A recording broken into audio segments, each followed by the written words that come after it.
Good afternoon. I am Ross Gilman, the Chair of the Board of Trustees of Clark University. On behalf of the Board, I would like to welcome each of you on this exciting and momentous occasion as we introduce our next president to the Clark family. Before I proceed, however, and on behalf of both the Board and the entire Clark University community, I would like to thank President David Angel for his outstanding leadership during the past decade.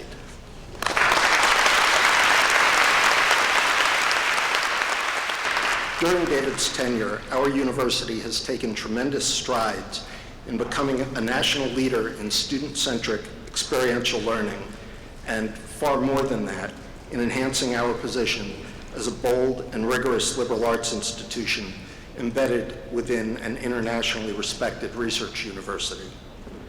Over the past decade, we've experienced substantial growth in not just the size and quality of both our undergraduate and graduate enrollments, but also in our physical footprint and financial stability. It is impossible to spend any time at Clark, in the Maine South community, or in Worcester in general, without seeing the direct impact of David's guidance. David, I look forward to continuing to work with you during the remainder of your presidency, and thank you. I would like to take a moment to express my deepest gratitude to the members of the search committee, each of whom poured their hearts and souls into the process. Our task is simultaneously enjoyable and challenging, given the sheer size and truly breathtaking quality and depth of the candidate pool. Committee members spent innumerable hours and days on their work.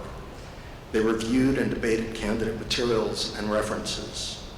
They participated in lengthy and in-depth interviews, and they reflected on, discussed, and debated further the strengths and qualities of each of our candidates. Throughout the process, our mutual respect was always apparent, as was our individual and collective love for our university. As we deliberated together and challenged each other, we had the opportunity to gain insights into the candidates and Clark from different perspectives and experiences, while always remaining true to our agreed upon goals. This process allowed us to select the best president possible, and indeed, we have found that person. With that, it is my great privilege and pleasure to introduce you to the 10th president of Clark University, President-elect Dr. David Fithian. David's passion for higher education generally, and for Clark and the liberal arts specifically, is infectious and compelling. I know that I speak for everyone on both the board and the Presidential Search Committee when I say that we could not be happier or more enthusiastic about the future of Clark than we are as we stand here today. I stand before you today as a member of the faculty, a member of the academic administration, a member of the Presidential Search Committee, but ultimately and most importantly, as a proud Clarkie, to share my gratitude for David Angel's excellent stewardship and to share my excitement, and I believe the rest of the Search Committee's excitement, about the bright and bold future into which our next president will lead us at the dawn of this new decade. President Angel has led our community with drive and determination, grit and grace, level-headedness, but ultimately love. I work at Clark University, one of the preeminent universities in central Massachusetts and New England, home of pioneering research in climate change, adolescent development, youth mental health, community-engaged research, scholarship, partnerships, and beyond, and alma mater to some of the most interesting, intelligent, innovative, engaged, and socially responsible, ethical young people and I dare say my colleagues have ever had the privilege to teach in our careers. We want to say here and now that if you don't know, now you know. Clark is ready to slay.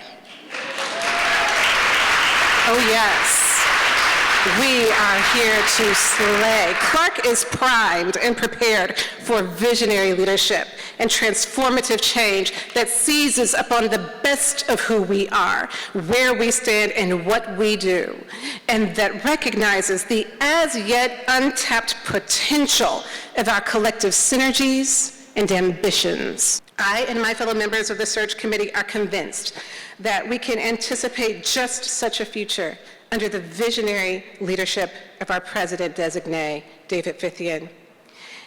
And now, as we invite David Angel to come with his remarks, please join me in acknowledging him and all that he has done for our great university and the strong, steady, and persistent leadership that he has provided. Welcome, David. As I was thinking about today's announcement, I was reminded about the interesting history that Clark University and the University of Chicago have. 1890, the founding president of the University of Chicago recruited first the head of the biology department at Clark, Charles Whitman, to be the founder of the biology department at the University of Chicago. A couple of years later, he went one up on that and recruited Albert Michelson to be the founder of the physics department at the University of Chicago. As you know, Michelson went on to be the first American to win the Nobel Prize in physics. So I'm particularly thrilled today that the talent pipeline is being reversed.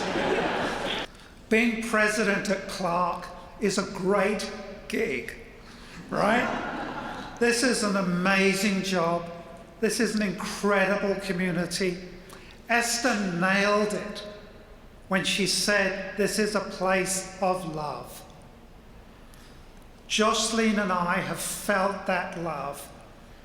And our greatest hope for you is that your experience as president will be ever as much a joyful experience as every day at Clark University has been for Jocelyn and myself.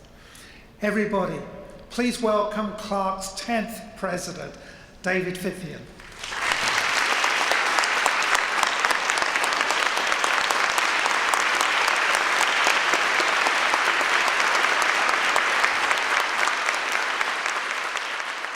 I am absolutely thrilled to be here and deeply honored to have been asked to lead this remarkable institution that 3 decades ago changed my life. Of the many emotions flooding over me in this moment, gratitude is foremost among them. Let me start then by thanking Ross Gilman, Esther Jones, and David Angel for those very kind and generous words of introduction. It was profoundly evident that the trustees, faculty, staff, and the student on the search committee cared deeply about this place and its future. Let me also express my gratitude to Clark's Board of Trustees for the confidence it has shown in me by its unanimous vote. I was so pleased to be able to meet nearly half of the trustees as part of the search and to see firsthand their deep respect and appreciation for David Angel and his administration, along with their steadfast commitment to the best possible future for Clark. I pledge to the board, but also to the faculty, staff, students, and alumni that I will work every day to the best of my ability to make our university as broadly excellent, as fully inclusive, as deeply impactful, as fiscally strong, and as greatly admired as it can be.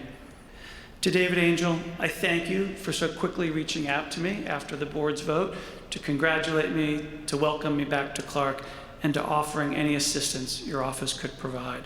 I can see, and I've heard much this past fall, about the great strength of Clark's position today that your leadership has secured. While it clearly falls to other people on other occasions to recognize and celebrate all you've done for Clark, allow me to applaud you today for all that I will have to work with and build upon starting July 1st. Finally, I'm deeply grateful to my family. As Ross mentioned, my husband, Michael Rodriguez, with whom I've flourished over the past 25 years, is here with me today. He's been an inspiration to me in so many ways, and unfailing in his support of anything I may want to do, including this new adventure. Towards the end of the search process, I suggested to Ross that the best thing about hiring me would be that the Clark community would also get Michael. And I think you'll find very soon that I'm right about that. It was my experience at Clark that first made me curious about how colleges and universities work.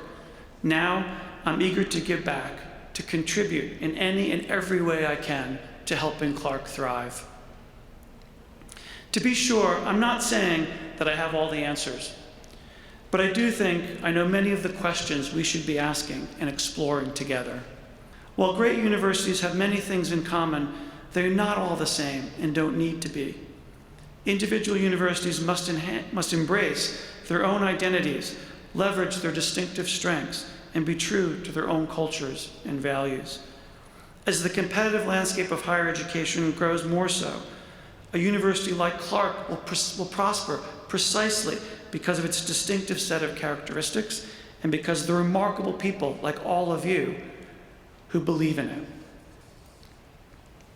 I thank you for the privilege of this day and express the hope that you will join me in embracing the opportunities and engaging the challenges ahead. I am thrilled and honored to be standing here today, having been chosen Clark's 10th president.